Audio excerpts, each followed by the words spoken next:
आज बात करेंगे the individual and society, unit 3, race. Race मैं आपको पहले बता चुका हूँ। आपको रेस से आपको समझना है रेशियल डिस्क्रिमिनेशन जो समाज में फैला फैला हुआ था। बेसिकली ये फैला हुआ था कहाँ पर? अमेरिका कॉन्टिनेंट के अंदर, श्वेत और अश्वेत लोगों के बीच, यानी गोरे और काले लोगों के बीच ये जो रेशियल डिस्क्रिमिनेशन था ये फैला हुआ था। और ये पूरी जो यूनिट है ये हमें इसी के ऊपर बताती है कि जो अमेरिका के अंदर ये रंग भेद या जातीय नस्लीय भेदभाव जो फैला हुआ था वो किस प्रकार से काले लोगों के जीवन के लिए एक अभिशाप बना हुआ था। ठीक है, पूरी यूनिट हमें ये बताती है। आज की हमारी पोएम है still I rise by Maya Angelou. देखिए, स्टिल आई राइज एक अलग पोएम है। अब तक जो हमने रेशियल डिस्क्रिमिनेशन पे पोएम पढ़ी है उनसे काफ़ी अलग पोएम है स्टिल आई राइज। ये एक साहसी यानी करेज करने वाली पोएम है, साहस देने वाली पोएम है। जितने भी निग्रो समाज के जो लोग थे उनको ये साहस प्रदान करती है, एक दृढ़ संकल्प, दृढ़ निश्चय, एक विल पावर प्रदान करने वाली एक ये पोएम है। बाया बाय है, लिखा जिसको है बाया ओ बाय माया एंजेलो। ठीक है, तो आप इसको कैरी करेंगे। इसका बता देता हूँ मैं आपको। चैप्टर 16 है ये। इससे पहले चैप्टर 15 हम पढ़ चुके हैं और इसके बाद जो हमारी यूनिट 3 है वो ख़त्म हो जाती है, यानी सेक्शन 3 हमारा जो रेस पर है वो ख़त्म हो जाता है। इसके बाद हम स्टार्ट करेंगे यूनिट 4, या कह सकते हो आप सेक्शन 4। इंस्टा पे आप मुझे फॉलो कर सकते हो। आपकी क्वेरी क्वेश्चन है तो पूछ सकते हो। यूज़र नेम आपके सामने है। टेलीग्राम पे जाके आप ग्रुप जरूर ज्वाइन करें। @एकलव्य स्नातक 1 के नाम से ग्रुप है। इस ग्रुप को आप जरूर ज्वाइन करें, आपके लिए काफ़ी बेनिफिशियल ग्रुप है ये। वीडियो की नोटिफिकेशन जिन बच्चों को नहीं आती है तो वहाँ से मिल जाती है, प्लस वेबसाइट के नोट्स आप पढ़ सकते हैं डिटेल से यहाँ पे। तो इस ग्रुप को आप जरूर से ज़रूर ज्वाइन करें। तो चलिए स्टार्ट करते हैं। सबसे पहले जान लेते हैं माया एंजेलो है कौन और इनका जन्म कब हुआ था। तो माया एंजेलो एक ब्लैक अमेरिकन विमेन पोइट है। ठीक है, ब्लैक अमेरिकन कौन? अश्वेत। अश्वेत यानी काले जो लोग थे अमेरिका के अंदर, अश्वेत महिला हैं ये, अमेरिकन कॉन्टिनेंट की हैं, जिनका जन्म हुआ था 4 अप्रैल 1928 को। और ये प्रसिद्ध एक कवयित्री रही है अपने समय की, जिनने ये पोएम लिखी थी स्टिल आई राइज। ठीक है, जो निग्रो समाज को विल पावर प्रदान करती है। In her 30s Maya becomes our or distinguished social activist author. और जब ये अपनी 30s में थी, यानी 30 की उम्र के पार जब कर गई थी, 30s की तरफ थी जब अपने ये, ठीक है, तो ये एक सोशल एक्टिविस्ट ऑथर बन गई थी, यानी समाज सुधारक कह लो या समाज पर प्रतिक्रिया देने वाली लेखक जो है उस समय तक ये बन गई थी।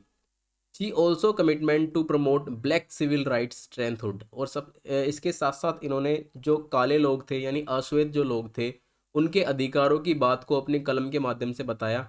जितने भी जो सिविल राइट्स थे काले लोगों के, जितने भी जो नागरिकों के काले नागरिकों के जो अधिकार थे उनको इन्होंने स्ट्रेंथ प्रदान की थी, उनको इन्होंने दृढ़ता प्रदान की थी, सुदृढ़ता प्रदान की थी। She begin to examine the nature of racial operation. और इन्होंने एक प्रकृतिवाद को समझने की कोशिश करी थी कि किस प्रकार से जो रेशियल ऑपरेशंस है वो समाज के अंदर फैला हुआ है। ठीक है, किस प्रकार से उसका विरोध करना है, इसको समझने की इन्होंने कोशिश करी, इसको इन्होंने एग्जामिन किया था। और जो रेशियल प्रोग्रेस है यानी जो रेशियल डिस्क्रिमिनेशन की जो प्रोग्रेस है वो किस प्रकार समाज के अंदर बढ़ती जा रही थी, इसको इन्होंने स्टडी किया था।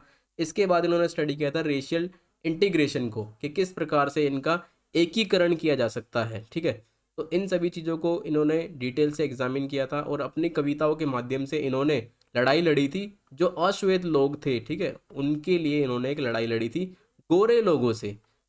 आपको पता होगा अमेरिका कॉन्टिनेंट के अंदर, अमेरिकन कॉन्टिनेंट में गोरे लोगों के द्वारा काले लोगों पर अत्याचार किया जाता था, यानी कि सिर्फ और सिर्फ उनका रंग काला है इस वजह से उनके साथ भद्दा व्यवहार किया जाता था, उनको नीचा दिखाया जाता था समाज में।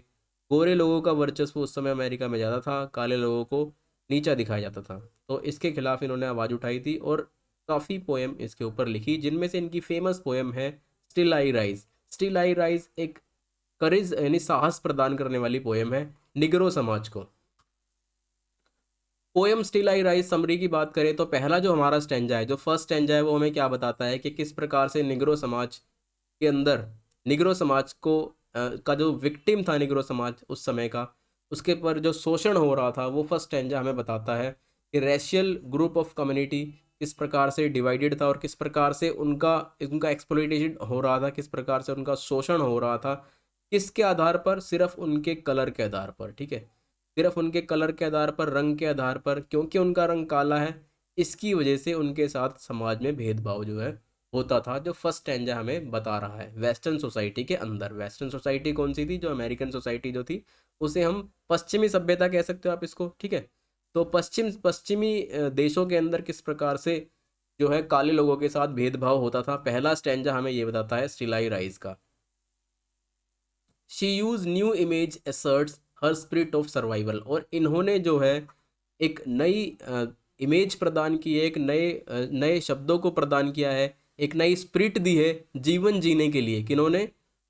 माया एंजेलो ने, ठीक है। इन्होंने एक नया एक स्पिरिट दी थी सरवाइव करने के लिए, किस प्रकार से मनुष्य को जीना चाहिए, आशा को नहीं छोड़ना चाहिए, उम्मीद को नहीं छोड़ना चाहिए, चाहे उनके साथ कुछ भी हो रहा हो उन्हें खुश रहना चाहिए, उन्हें उनका सामना करना चाहिए जो भी उनके साथ ऐसा व्यवहार करता है। और इन्होंने इसके साथ साथ कहा, देखिए अगर कोई काली महिला को देखकर परेशान होता है, अगर कोई काली महिला को देखकर कुछ अपने दिमाग में सोचता है तो सोचता रहे। नहीं, इन्होंने कहा कि ऐसे लोगों से हमें फ़र्क नहीं पड़ना चाहिए जो हमारे बारे में गलत धारणाएं रखते हैं।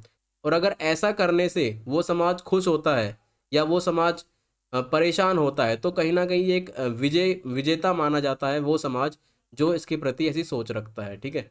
When she talked of oil wells she referring to the access to wealth. और जब वो बात करते हैं कि कहती हैं वो पोएम के अंदर के ऑयल वेल्स उनके बैकयार्ड में है, यानी पिछवाड़े के उधर जो उनका घर है उस पिछवाड़े में ऑयल वेल्स हैं, तो जो बात करते हैं वो उसकी, तो उनका कहने का मतलब है कि उनके पास एक अच्छी वेल्थ है, एक अच्छा धन है जो कि ब्लैक पीपल से लड़ने के लिए काम आता है। Her amazing self confidence is reiterated in her psychological security reformed by image of the eternity of the moon and the sun. और इनका जो अमेजिंग सेल्फ कॉन्फिडेंस है, ठीक है, जो इनका आत्मविश्वास है, वो इनके साइकोलॉजिकल सिक्योरिटी इनको प्रदान करता है, ठीक है। यानी कि जो इनका अद्भुत आत्मविश्वास है वो इनको एक साइकोलॉजिकल सिक्योरिटी प्रदान करता है, जैसे एक मून की तरह और एक सन की तरह। यानी मून होता है चांद, चांद की तरह और सूरज की तरह इनका जो कॉन्फिडेंट है, इनका जो आत्मविश्वास है, इनको चमकाता है, या कह सकते हो कि उस समाज में उस समाज के लोगों से लड़ने के लिए इन्हें अप्रिशिएट करता है। And the tides caused by the moon the rising tide hope springing high. और जिस प्रकार से समुद्र के अंदर ज्वार भाटा आता है, ज्वार भाटा आप जानते हो, जब चांद समुद्र के पास होता है तो लहरों को वो अपनी तरफ खींचता है, ठीक है, ज्वार भाटा इसे कहते हैं। तो जिस प्रकार से चांद यानी मून जो करता है, उस प्रकार से इनका जो कॉन्फिडेंस है वो करता है काले लोगों से लड़ने के, काले लोगों का जो कॉन्फिडेंस है वो इस प्रकार से शो करता है निग्रो समाज का गोरे लोगों से लड़ने के लिए। और ये एहसास हमें दिलाता है कि जब स्प्रिंगिंग आएगा, यानी जब स्प्रिंगिंग आएगी, ठीक है, स्प्रिंगिंग क्या होता है? बसंत जब आएगी तो काफ़ी हाई आएगी, यानी जब बदलाव आएगा।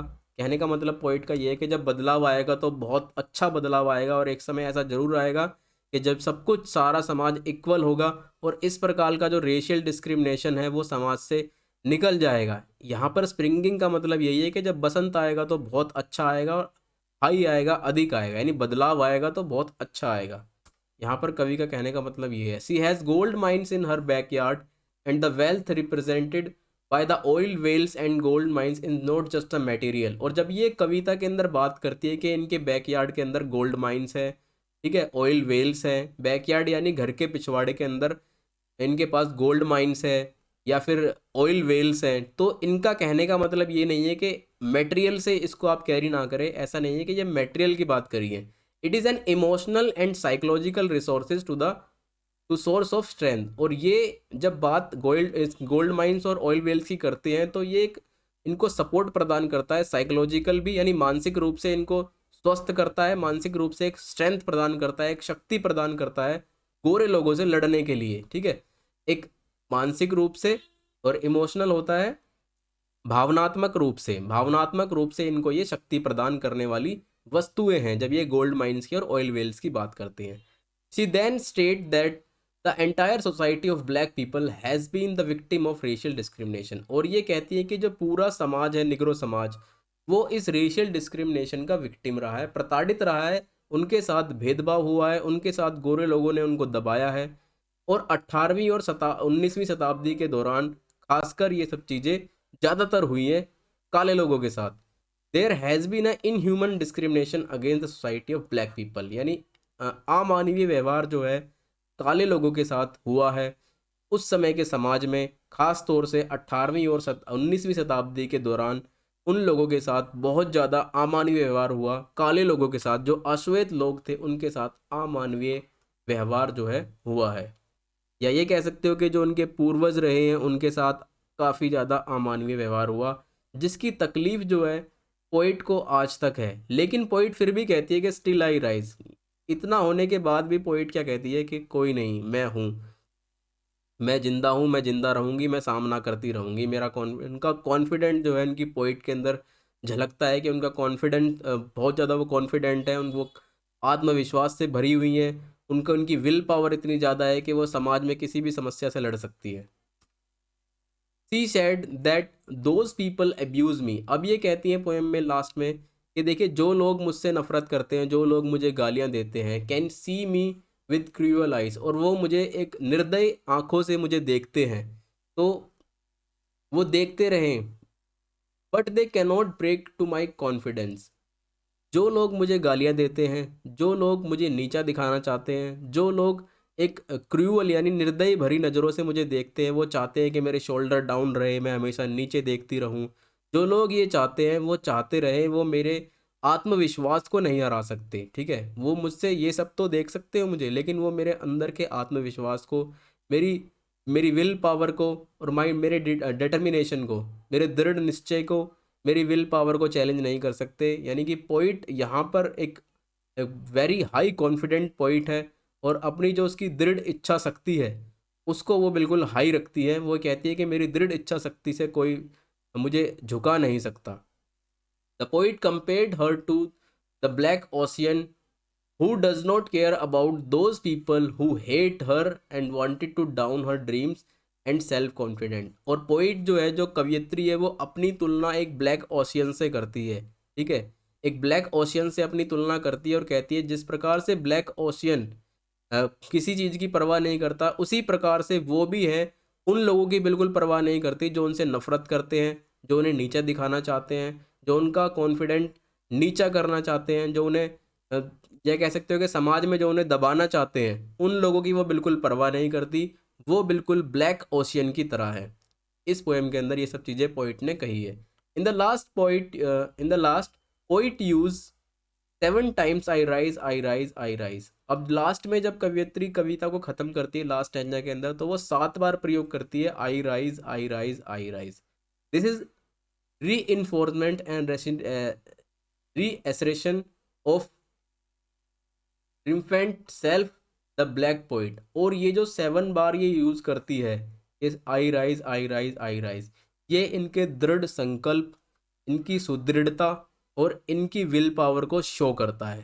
ठीक है ना, ये 7 बार जब लिखती हैं लास्ट में कविता के आई राइज, तो इनकी ये विल पावर को बताता है कि किस प्रकार से ये काले समाज के अंदर रहते हुए भी, अश्वेत महिला होते हुए भी, गोरे लोगों से ना तो डरती है और ना ही ये गोरे लोगों से कभी दबेंगी, और ये हमेशा अपने आप को जिंदा रखेंगी, लड़ती रहेंगी, चाहे भले ही ये समाज इनके साथ कुछ भी करता रहे।